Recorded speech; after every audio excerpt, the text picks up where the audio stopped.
So first things first, this was a great night of basketball. Final Four was on, great games.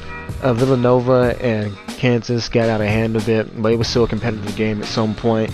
And then you got Duke and UNC, instant classic. Caleb Love with a slow first half, but explodes for 22 in the second half. And the main reason why the Blue Devils lost this game, I'm going to say, was free throws down the stretch. They shot 6%. And guess what? Coach K is being retired by UNC. They ruined his homecoming game, and then they ruined his chance to win one more championship before he rides into the sunset. Just lovely. Kevin Durant has a career high 55 against Atlanta Hawks, but they still lose. And if I'm going to blame anyone on that loss, it's Kyrie did not shoot the ball well. And of course, they were fouling a lot because the Atlanta Hawks shot like 41 free throws. And that just means they're playing a lot of bad defense. Kyrie Irving almost fouled out in that game too. So they weren't playing good defense, they were fouling a lot. But we're about to get real negative on the Utah Jazz. The last time I was real negative about the Utah Jazz when that postseason exit last year with Rudy Gobert being targeted by Terrence Mann and others as they lose against the Clippers in 6 without Kawhi Leonard and them blowing leads in those games. And tonight it happened again. They were up 20, they blow the game, they was awful in the fourth quarter. Donovan Mitchell especially was awful in the fourth quarter. He had 26, you're thinking, oh, he's got to get at least 35, maybe even 40 tonight.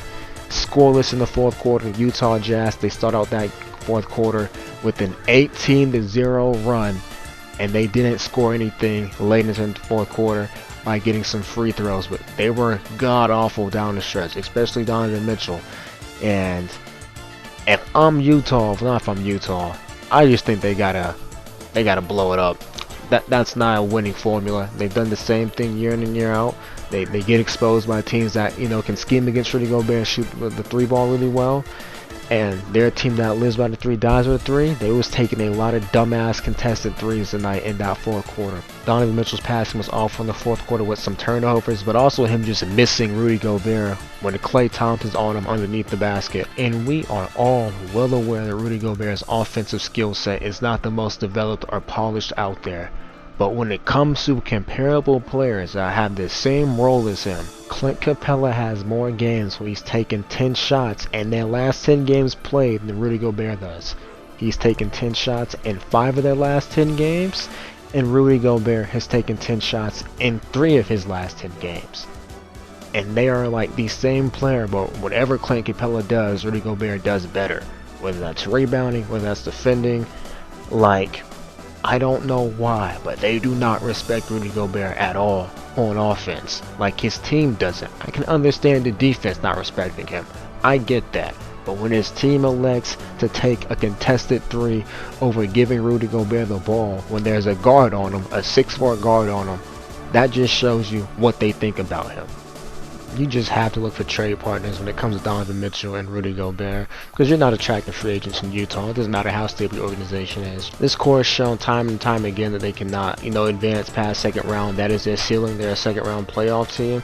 And while they will sell tickets for being a quality contender in regular season just about every year, if they want to be, a first or second round exit every year and sell a bunch of tickets for the playoff games, that's fine. If you want to be a mediocre Pacers squad from a few years back, or a mediocre Magic squad, or Portland where you're a 7th, 8th seed year in and year out, and you get smacked in the playoffs, or you're a team that constantly underperforms in the playoffs, that's all fine and dandy. Cool with them. But I can easily see one of these stars in that team getting disgruntled and asking out for a trade and it getting really ugly. Now, there are some ties with Quinn Snyder to Lakers organization, meaning that he's worked on the Lakers before as a staff member, so it wouldn't surprise me if he's the Lakers coach in the offseason. I'm not going to lie to you. You just have to look for trade partners in this offseason, why these guys still have a lot of value, because Rudy Gobert isn't 30 yet, Donovan Mitchell's 25, so you still get a lot of value for these guys. But if you wait too long and you keep, getting knocked out in the playoffs in the first and second round and the value starts to decrease, you are only hurting your organization down the road when you actually have to rebuild and you're forced to rebuild. So you might as well get a head start on that. And this is coming from someone that's watched the Lakers this year, who may have to get a head start on their rebuild, even though they wasted another year of LeBron playing at an extremely high level. Hey, that's just how it is sometimes. But man, that is an ugly L. And Steph wasn't even playing tonight. Clay looked really good. Jordan Poole looked really good. But when you're up 20, you gotta close those games out. You gotta close it out.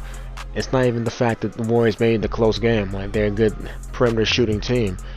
But an 18-0 run to start the fourth quarter, it takes you 5 minutes to get some points on the board by free throws, and then you're just awful down the stretch. A poor shot selection. Like, you gotta close those games out. You gotta win those games. And if you can't beat a hampered Warriors squad, you're not gonna beat any of these other teams when their superstars are actually playing out there.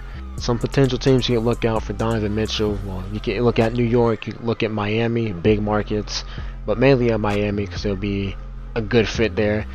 But I don't think Miami would want to give away a Tyler Hero. Still not probably gonna give away Tyler Hero if they're gonna make that trade. The Knicks, they can make it, but I think Donovan Mitchell will be in the same spot again, being on a mediocre squad. When it comes to Rudy, Dallas and Atlanta are your perfect options for him. Utah's gonna have a busy offseason, just like my Lakers. I have no idea what they're going to do. They may not do anything this year. They may do something next year. But at this current moment, they are not a high-level playoff team. They are first and second round exit at best, and that's the Utah Jazz for you. Out the way, ladies and gentlemen, y'all stay safe. I'm out.